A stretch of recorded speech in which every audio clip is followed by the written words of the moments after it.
पुण्यात पवना धरणातील पाण्यावर प्रक्रिया करून संपूर्ण पिंपरी चिंचवड शहराला पिण्याच्या पाण्याचा पुरवठा केला जातो। मात्र ज्या नदीच्या पात्रातून हे पाणी येतं त्या पवना नदीच्या पात्रात मैल मिश्रित आणि केमिकल मिश्रित पाणी थेट सोडलं जातंय आणि त्यामुळे नदी पात्रातून येणारं पाणी पिण्यास योग्य आहे का यासाठी पाण्याचे नमुने प्रयोगशाळेत तपासण्यासाठी पाठवले होते। त्यानुसार हे पाणी विषापेक्षाही भयंकर असल्याचं अहवालामधून स्पष्ट झालंय। पिंपरीतील प्रदूषित पाणी पुरवठ्याबाबत महापालिका प्रशासन आणि राज्य सरकार वेळीच सतर्क झालं नाही तर पिंपरी चिंचवडमधील नागरिकांना आपल्या जीवावर बेतणारी मोठी किंमत चुकवावी लागेल असा इशारा खासदार श्रीरंग बारणेंनी दिलाय।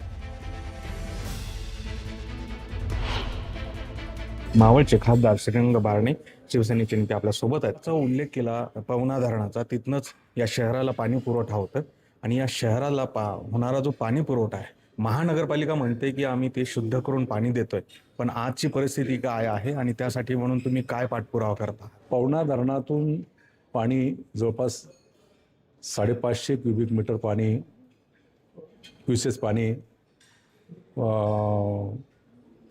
पिंपरी चिंचवड शहराला दिलं जातं। आपण जर पाहिलं असेल, पवना आणि इंद्रायणीतून उचलून पाणी शुद्ध करून पिंपरी चिंचवड शहरातील नागरिकांना दिलं जातं।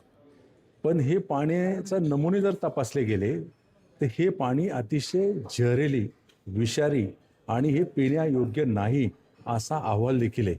आणि ते पाणी एखादं जहरीली पाणी शुद्ध करून तुम्ही पाजत असाल, त्याच्यामध्ये कुठलेही केमिकल मिश्रित करून, सातत्यानं केमिकल मिश्रित करून लोकांच्या शरीरावरती अपायकारक पद्धतीने एक प्रकारे ते जहर लोकांना देण्याचं काम जर करत असाल तर माझी आपल्या माध्यमातून महापालिका आयुक्तांना विनंती राहील की आपण एकदा दौरा करा, नदीची पाहणी करा, कशा पद्धतीने त्या नदीमध्ये गटार मिश्रित, केमिकल मिश्रित, अन्य राडारोडा टाकून त्या नदीची दुर्गंधी करण्याचं काम करतात, त्यांच्यावर काय कारवाई केली ते पहा।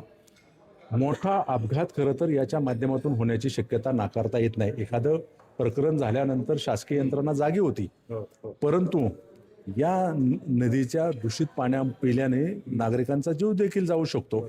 पण वेळीच सावध महापालिका आयुक्तांनी झालं पाहिजे। प्रक्रिया करून केमिकल मिश्रित पाणी शुद्ध करून तुम्ही पाजत असाल ते एक प्रकारे ते शरीराला अपायकारक आहे, नाकारता येणार नाही। आणि अपायकारक शरीराला पाणी असलेला नियोजित जी पिढी आहे, लहान मुले किंवा वयस्कर नागरिक आहे, यांच्या शरीरावरती थेटपणे परिणाम होतो आणि त्याच्यामध्ये अनेक आजार उद्भवतात। ते आजार देखील कळून येत नाही। पण माणसाच्या जीवाशी तुम्ही का खेळता? दारूच नाही तर या शहराला जे पाणी पुरवठा केले जाते ते अत्यंत विषारी आहे आणि त्यातनं मोठी दुर्घटना घडू शकते। त्यामुळे प्रशासन आता तरी जागा होईल का असा सवाल खुद्द शिवसेना नेते खासदार श्रीरंग बारणे यांनीच उपस्थित केला। या सगळ्या प्रश्नांकडे राज्य सरकार किती गांभीर्याने बघते याकडे आता सगळ्यांचं लक्ष लागलं।